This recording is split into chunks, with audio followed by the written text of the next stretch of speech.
Talking Books. Talking Books. Talking Books with Shabu. Only on Hit 96.7 FM. എല്ലാ പ്രിയപ്പെട്ടവരെയും talking ബുക്സിലേക്ക് സ്വാഗതം ചെയ്യുന്നു.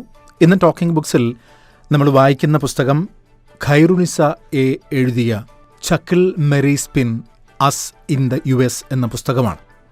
ഇത് പേര് സൂചിപ്പിക്കും പോലെ ഒരു ട്രാവലോഗ്, എന്നാൽ വളരെ രസകരമായി അവതരിപ്പിച്ചിരിക്കുന്നു എന്നതാണ് ഈ പുസ്തകത്തിൻ്റെ പ്രത്യേകത.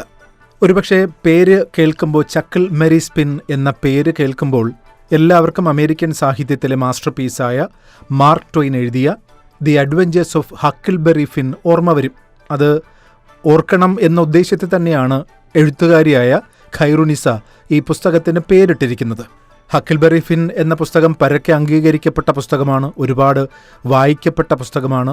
ഒരു വെളുത്ത വർഗ്ഗക്കാരനായ കുട്ടി കറുത്ത മനുഷ്യനെ അമേരിക്കയുടെ തെക്കൻ സ്റ്റേറ്റ്സിൽ നിന്ന്, അവിടുത്തെ അടിമത്തത്തിൽ നിന്ന് രക്ഷപ്പെടാൻ സഹായിക്കുന്നതാണ് ഹക്കിൾബെറി ഫിന്നിൻ്റെ കഥ. ആ പുസ്തകം കൂടുതൽ ശ്രദ്ധിക്കപ്പെടാനും കൂടുതൽ പേരിലേക്ക് എത്താനുമുള്ളൊരു പ്രധാനപ്പെട്ട കാരണം അതിനകത്തൊരു ഹ്യൂമാനിറ്റി ഉണ്ടായിരുന്നു, മനുഷ്യത്വത്തിൻ്റെ കഥ പറഞ്ഞതാണ്. എന്നാൽ ആ പുസ്തകത്തിലെ ചില പരാമർശങ്ങൾ, ചില പദങ്ങൾക്കെതിരെ ഇപ്പോൾ പലരും രംഗത്ത് വന്നിട്ടുണ്ട്. പ്രത്യേകിച്ചും ഈ കറുത്ത വർഗ്ഗക്കാരെ സൂചിപ്പിക്കുന്ന ചില പദങ്ങൾക്കെതിരെയാണ് പലരും രംഗത്ത് വന്നിട്ടുള്ളത്. അത് വേറെ കാര്യം. എന്നാൽ ആ കഥകളിൽ ഒരു സാമൂഹ്യപരത, നിഷ്കളങ്കത, ഇതൊക്കെ മാർക്ക് ട്വെയിൻ്റെ ഈ ഹക്കിൾബെറി ഫിന്നിൻ്റെ പ്രത്യേകതയായിരുന്നു. മിസിസിപ്പി നദിയുമായി ബന്ധപ്പെട്ടാണ് ആ കഥ പറഞ്ഞത് തന്നെ.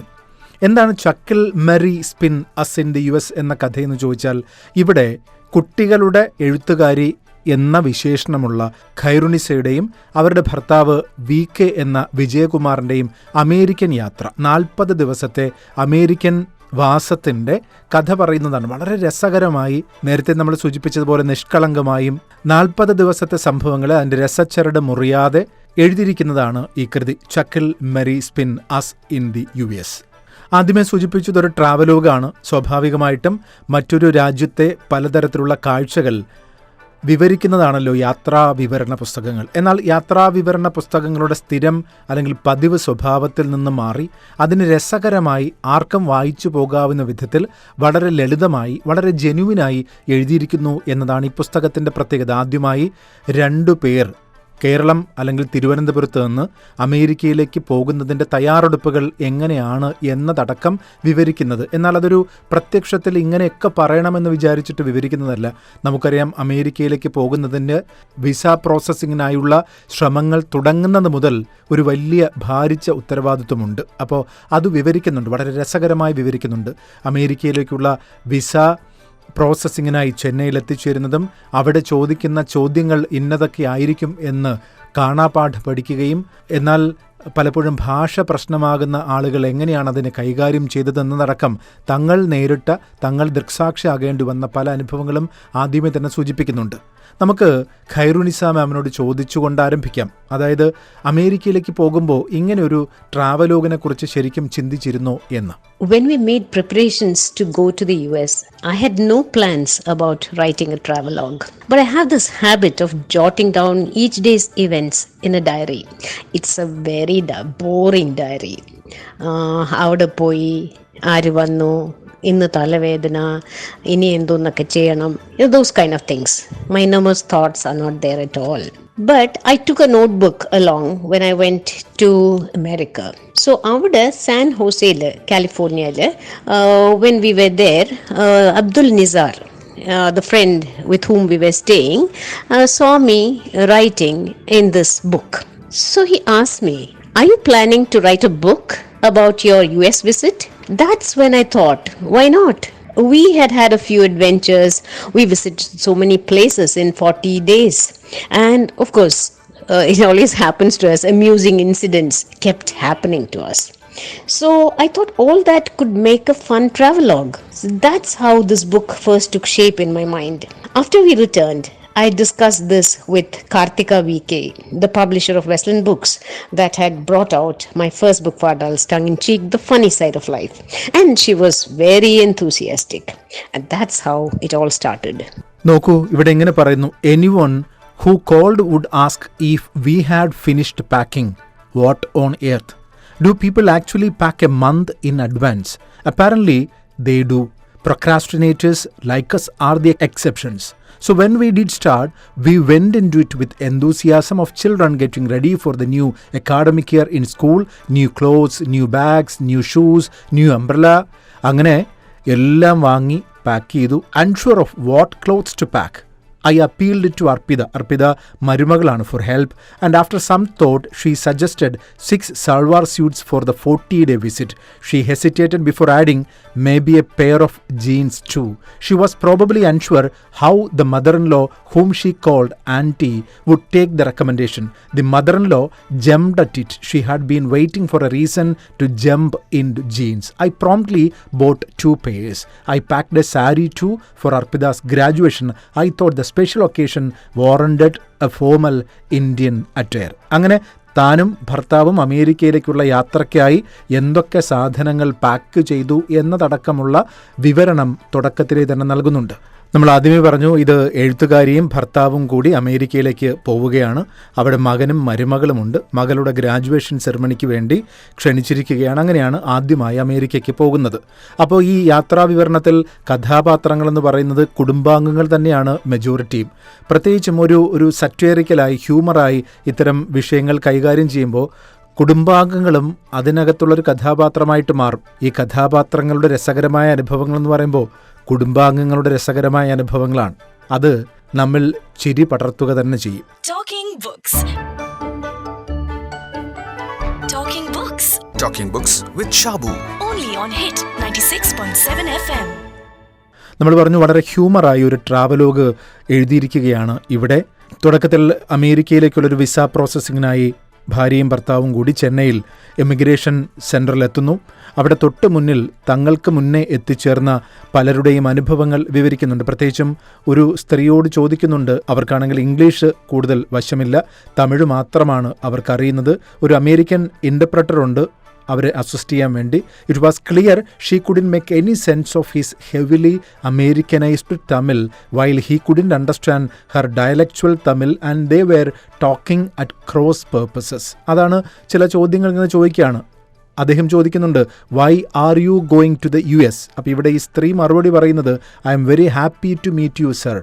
How long do you want to stay in the US? അടുത്ത ചോദ്യം. അതിന് മറുപടി, I have been married four 5 years and my husband drinks. ഇങ്ങനെ പരസ്പര ബന്ധമില്ലാതെ, പരസ്പര പൊരുത്തമില്ലാത്ത ചോദ്യോത്തരം നടക്കുകയും അവസാനം അവിടെ ഇരിക്കുന്ന ആൾ പാസ്പോർട്ട് തിരികെ മടക്കി കൊടുക്കുകയും ചെയ്യുന്നു. അതായത് അതിനർത്ഥം വിസ പ്രോസസ്സിംഗ് നടക്കില്ല, അനുമതിയില്ല, നിങ്ങൾക്ക് തിരികെ പോകാമെന്നുള്ളതാണ്. ഇങ്ങനെയാണ് അമേരിക്കൻ എംബസിയിൽ പലപ്പോഴും ഈ വിസ റിജക്റ്റ് ചെയ്യുന്ന ചില കാഴ്ചകൾ. അപ്പോഴേക്കും അമേരിക്കൻ യാത്രയ്ക്ക് ഒരുങ്ങി നിൽക്കുന്ന, ഇനി എത്ര എഡ്യൂക്കേറ്റഡ് ആണെങ്കിലും, എത്ര നല്ല പ്രൊഫിഷ്യൻസി ഇംഗ്ലീഷിലുണ്ടെങ്കിലും, ഇംഗ്ലീഷ് ഭാഷ കൈകാര്യം ചെയ്യുന്നതിലുണ്ടെങ്കിൽ പോലും ഒരു നെർവസ്നെസ് ഉണ്ടാവുക സ്വാഭാവികമാണ്. അങ്ങനെ അടുത്ത ഊഴം ഞങ്ങളുടേതായിരുന്നു. ഞങ്ങൾ അവിടേക്ക് ചെല്ലുമ്പോൾ അവർ കാര്യങ്ങൾ ചോദിക്കുന്നു, മറുപടി കൊടുക്കുന്നു. അത് അവസാനം നർമ്മ സംഭാഷണത്തിൽ അവസാനിക്കുന്നു, വിസ അപ്രൂവൽ ആകുന്നു എന്നുള്ള കാര്യങ്ങളിലേക്കൊക്കെ കടക്കുന്നുണ്ട്. ഇങ്ങനെ വളരെ നെർവസ്നെസ്സിൽ ഇരിക്കുമ്പോൾ പോലും അതിനെ രസകരമായി അവതരിപ്പിക്കാനുള്ള കഴിവാണ് എഴുത്തുകാരിയുടെ ഏറ്റവും വലിയ പ്രത്യേകത. ഇതൊക്കെ കഴിഞ്ഞ് വിസ അപ്രൂവലായി വിമാനത്തിലേക്ക് കയറാൻ പോകുമ്പോൾ ഉണ്ടാകുന്ന സംഭവങ്ങൾ, വിമാനത്തിനുള്ളിലെ സംഭവങ്ങൾ, അത് കഴിഞ്ഞ് ദുബായിലിറങ്ങി അടുത്ത എമിഗ്രേഷൻ, അതായത് അമേരിക്കയിലേക്കുള്ള ഡയറക്റ്റ് ഫ്ലൈറ്റിലേക്ക് കയറാൻ പോകുമ്പോൾ അവിടെ കസ്റ്റംസും ഒക്കെ ചോദിക്കുന്ന ചില ചോദ്യങ്ങൾ വളരെ രസകരമായി അവതരിപ്പിച്ചിട്ടുണ്ട്. ഉദാഹരണത്തിന്, people were already checking in and we joined 2 queues for security and immigration, armed with our papers and ready to answer any question we might be asked. Be prepared. We had been told for questions such as, why are you going to the States? What is your son's address? When will you return and do you have your return tickets with you? Do you have a prescription for these medicines or are you planning to run a pharmacy in America? Did you not read the instructions about not carrying food in your luggage? ഇങ്ങനെയുള്ള ചോദ്യങ്ങളെ നേരിടാൻ ഞങ്ങൾ സർവ്വസജ്ജരായി നിൽക്കുന്നു എന്നെഴുതുന്നു. ഇവിടെ നർമ്മബോധത്തിൻ്റെ അങ്ങേയറ്റം നോക്കൂ. ഇതൊക്കെ ചോദിക്കുന്നതിന് പകരം why don't they ask meaningful questions like, would you like to use the bathroom, sir? Are you looking like something the cat dragged in because you ate an untimely meal, had a disturbed sleep and would like nothing better than to lie down in quiet corner, or is this how you always look, ma'am? ഇങ്ങനെയുള്ള ചോദ്യങ്ങളൊക്കെ ചോദിക്കുന്നതല്ലേ നല്ലത് എന്നാണ്. പകരം ഇങ്ങനെ മനുഷ്യനെ ഭയപ്പെടുത്തുന്ന, nervousness ആക്കുന്ന ചോദ്യങ്ങൾ ചോദിക്കണമോ എന്നാണ് നർമ്മഭാഷണത്തിലൂടെ എഴുത്തുകാരി എഴുതുന്നത്. ഒക്കെ കഴിഞ്ഞ് അമേരിക്കയിലെത്തി. മകൻ കൂട്ടിക്കൊണ്ടുപോകുന്നു.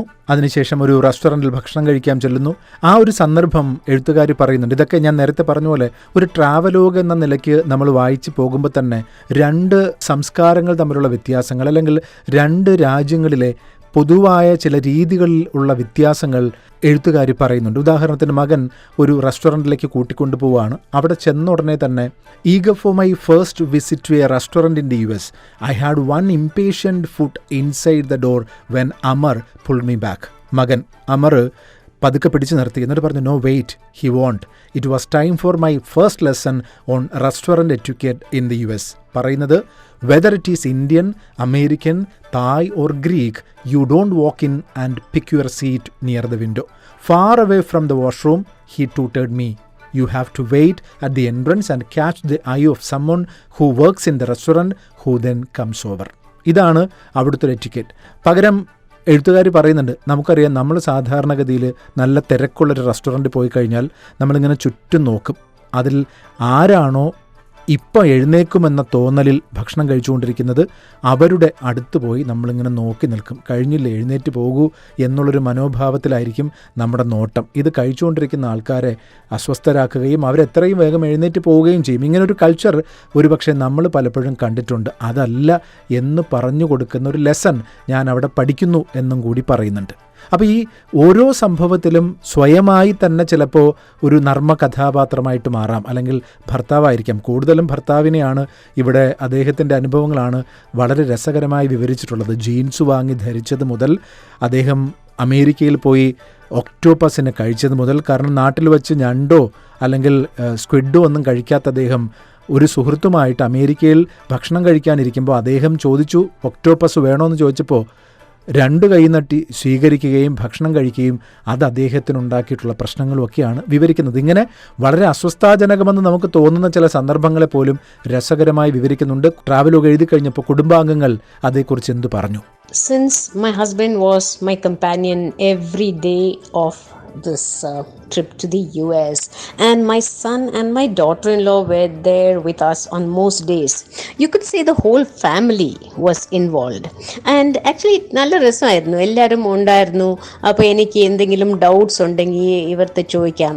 ഈ സംഭവം അന്നാണ്, ഈ സമയമാണ് നടന്ന്, ഈ ഡേയിലാണ് നടന്ന്, നമ്മൾ ഇവിടെ പോയത്, ഇവിടെ പോയപ്പോൾ ആണ് ഇത് പറ്റിയത്, all those kind of things. I could always keep referring to them, and they were all very enthusiastic about it. ഭയങ്കര ഇഷ്ടമായിരുന്നു that I was writing this because they are all in it, and എല്ലാവരുടെയും ഒരു involvement ഉണ്ടായിരുന്നു. So my son and daughter-in-law were very enthusiastic. My husband was also enthusiastic, but he was also resigned to his fate because quite a few humorous incidents were centering around him. They centered around him. So he knew that he could well be the butt of humor. And I remember how when Tongue in Cheek came out, in Tongue in Cheek also he makes his appearance very often. Appo he said, when the book ee book varumbo njan Karalkada poi kore തോർത്ത് വാങ്ങിക്കാൻ പോണു to cover my face.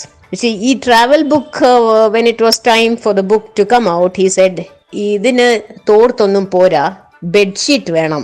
Because that is how I have depicted him. He said, anyway, I leave it to the readers to find out whether he really would have needed a bedsheet to cover himself, because I think he has been presented in quite a pleasant way.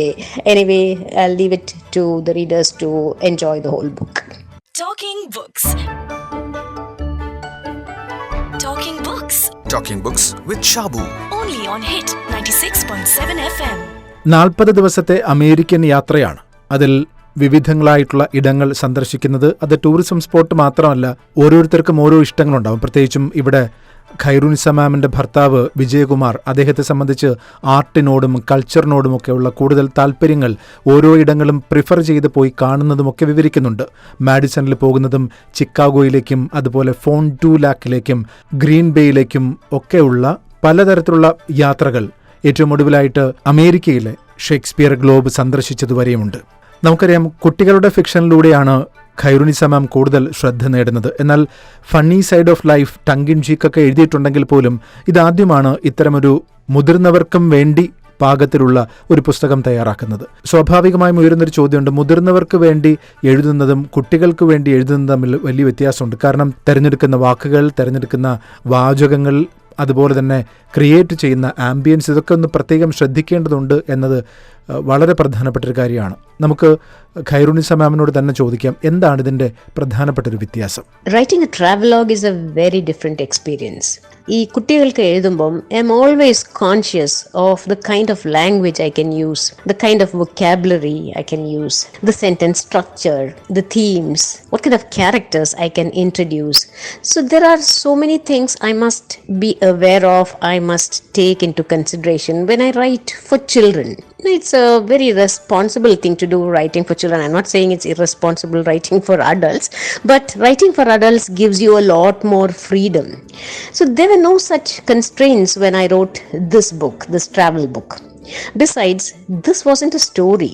The kada illalo, not spun out of my imagination, but based on what actually happened. Of course, എനിക്ക് ഈ ശീലമുണ്ട് കുറച്ച് exaggerate ചെയ്യാം, because humour needs exaggeration is what amuses people and it actually generates some humor. So I did exaggerate a little bit, but everything that happened actually happened to us. And I also had to do a lot of research. But I enjoyed writing this, for I relived the whole travel. നമ്മൾ ആദ്യമായി ഒരു വിദേശ രാജ്യം സന്ദർശിക്കുന്ന അവസരത്തിൽ അവിടെയുള്ള പല കാഴ്ചകളും നമ്മളെ വിസ്മയിപ്പിക്കും. ഉദാഹരണത്തിന് നല്ല വൃത്തിയുള്ള റോഡുകൾ, വിശാലമായ കാർ പാർക്കിംഗ്, അതുപോലെ ഷോപ്പിംഗ് മാളുകൾ. ഇപ്പോൾ ഇവിടെ തന്നെ ഈ പുസ്തകത്തിൽ മാം പറയുന്നുണ്ട്, അമേരിക്കയിലേക്ക് ചെല്ലുമ്പോൾ അവിടെ എല്ലാം വലുതാണ്. ഇപ്പോൾ ഉദാഹരണത്തിനൊരു കോഫി ഓർഡർ ചെയ്താൽ കിട്ടുന്നത് വലിയ മഗ്ഗിലായിരിക്കും കോഫി കൊണ്ടുവരുന്നത്. അപ്പോൾ എല്ലാത്തിനും ആ ഒരു വലിപ്പം പ്രധാനമാണ്. വൃത്തിയുടെ കാര്യത്തിൽ ഒരു വിട്ടുവീഴ്ചയ്ക്കും തയ്യാറാവാതിരിക്കുന്നതിനെക്കുറിച്ചൊക്കെ. അപ്പോൾ ഈ ഓരോ പരാമർശങ്ങളും സ്വാഭാവികമായിട്ട് നമ്മളൊരു യാത്രാ വിവരണം നടത്തുമ്പോൾ നമ്മൾ അറിയാതെയെങ്കിലും നമ്മുടെ നാടുമായിട്ടൊന്ന് കമ്പയർ ചെയ്ത് പോകാറുണ്ട്.